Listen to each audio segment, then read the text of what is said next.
you're on red carpets during the day, at night. I'm sleeping in my car, and it's like, okay, well, wait, what's the problem? What's going on? And now that I hear your story, is something a lot of women can relate to, because it's all about relationships. It's all about what you endure, and that helps build you. So. Yeah, I mean, and another thing that I learned from it is too. I mean, at the time I had started this company called Wise Owl Management, and I was managing a lot of celebrity people from VH1, MTV, and I was on the red carpet at night, and I was dolled up, hair, makeup, outfit, and then when everybody left, I would get in my car and drive away and live in it. So another thing that it taught me was that you see all these people on TV, and nobody knew what I was going through. I mean. I was really good friends with David Otunga. He's most, I guess, famous for being on I Love New York too, and he's now engaged to Jennifer Hudson. He's like a brother to me, and he didn't have any idea what was going on with me. And I would show up to events with him, and all the other cast members, and nobody knew. And after the fact, he was angry. Like, why wouldn't you? Like, I would never leave you on the street like that. A lot of people's initial reaction was, why would you go through that on your own? But I think I just needed to go through that on my own. Yeah. I needed to save myself. Well, I got to step in real quick, because it's so funny that you said that about you have to go on the red carpet, and then at the end of the day, you will find yourself sleeping inside of the car. A lot of people don't realize what celebrities go through. No. They think that they're living the perfect life. No. You don't. Know what kind of stuff they are going through, you know what I mean? I tell some of these cats, like, some of these celebrities are in debt. Yeah. You know what I mean? It's just, for some of them, it's all just a front. Yeah. You find yourself, being videotaped, watching your Lamborghini or your car being going down on YouTube. Like, I see it plenty of times from different celebrities. I ain't going to name any names. Yeah. I see them all, you know what I mean? Yeah, that was and to be honest with you, it was a humbling experience, because, even when I was with the Gospel Gangsters, I was very humble, but, like, it's different when you walk into a grocery store. First of all, I had in my contract written that I wasn't allowed to walk out of the house without looking a certain way, like hair, makeup, clothes, like, I had to look a certain way, right? And so, to me, I was like, this is immigrant, this is sad, stupid, like, I just want to go to the store and get a can of corn, Right. So I would go into the store, and people would come to me like, oh, my God, can I get your autograph? Can we take pictures, And all of a sudden, I kind of got the big head, like, yeah, because, you saw me on MTV, right? Yeah, I was fly. That was me next to Kirk Franklin. And I don't know where the big head came from, but it was almost like this humbling experience of, I'm on these red carpets. Yeah, people have this idea of who they think I am and what I'm capable of. But like he said, when the lights went out and I drove around the corner, I was literally living in my car.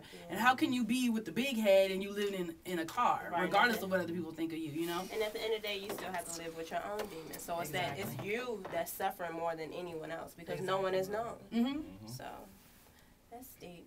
Well, Tavon, you also said you were homeless, and which also led to how you all met. So tell the listeners about that. Yeah, for me, growing up, like I said earlier, growing up on the farm, I was always taught hard work.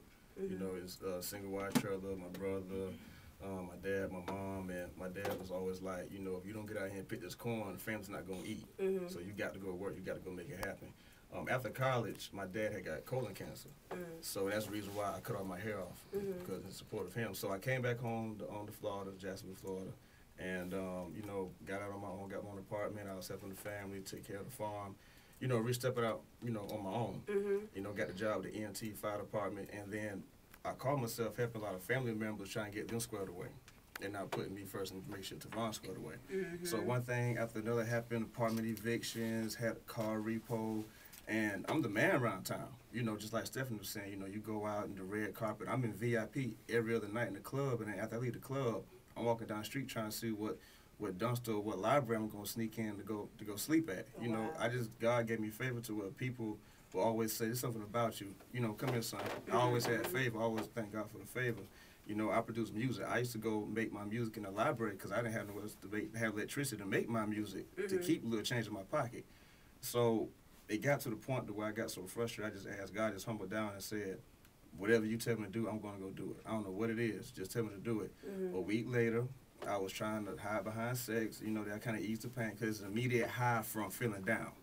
That, you know, gonna reach that point. Right. And as soon as we was done, someone told me to go walk to her balcony. So I went to the balcony, and then God was like, go to Atlanta. And I said, okay. I ain't say, but I ain't got no car, I ain't got no money, how I'm gonna get? Right. The moment I made that commitment to go to Atlanta, that night I called my homeboy from Payphone, and I said, I'm coming to Atlanta, I'm coming home. He said, I had a dream about you last night, man. Come on. So he made a call to my old teammates in college and said, man, once he's somewhere to stay, man, like we trying to make things happen for him. The next week I had somewhere to stay in Atlanta, it's in Douglasville with an old teammate of mine. And then when I came here, my goal, sometimes you get caught up in your blessings to where when you think everything's going your way, you lose hindsight of what you commit, what you said you was going to do, and then God got to catch your attention again. Go, okay, now you're not following through what you said you're going to do now, so let me bring you back down to earth. Because my goal was to get to Atlanta, not Douglasville. But God put me in Douglasville for a good year, and He was preparing me to be in the city. I wasn't ready. I thought I was ready, but I wasn't ready yet. And I tried to go get a car. God said, no, just wait. I was like, no, I need a car. I got to go make these networking events. I got to go get to the ASCAP events, and I do music and all this stuff. And, you know, try to get a car from the car auction, spend $1,000. The car broke down 3 days later. It was a juiced up car. You hear that, Sean?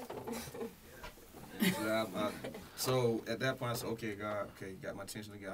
I'm humbling down what you want me to do. So I waited another 8 months. And then a friend of mine from school, he said, I got a friend who got an old Eclipse. You know, he got $1,000. He get you right now. I said, that's what's up. Went to him, and I said, look, I got $250, so give me like a good maybe 2 months I can get the money up. He said, no, you his friend, you just give him $250, man. Wrote the title and everything over to me. Wow. And I said, thank you, God. Man, who you telling? That's God. It ain't nobody but God. So along the way, you know, a friend of there you go. A friend of mine in the industry, because I was still producing music for people in the industry, and somebody told me to get on Twitter. And I got on Twitter, you know, just speaking my mind. And then a friend of mine outside Twitter told me about Stephanie. And I was like, I got to go check out. Anybody studying this old Stephanie album, whatever. And then, you know, she said the same thing. She's like, nobody studying Tavon. And look at you now, the both of you. The first time we talked on the phone, it was an 8-hour conversation. Wow. We just kindred spirits. He was trying to get me, and I was just like, you know, no. I said, hey man, man, Steph, you got some long legs. Nah,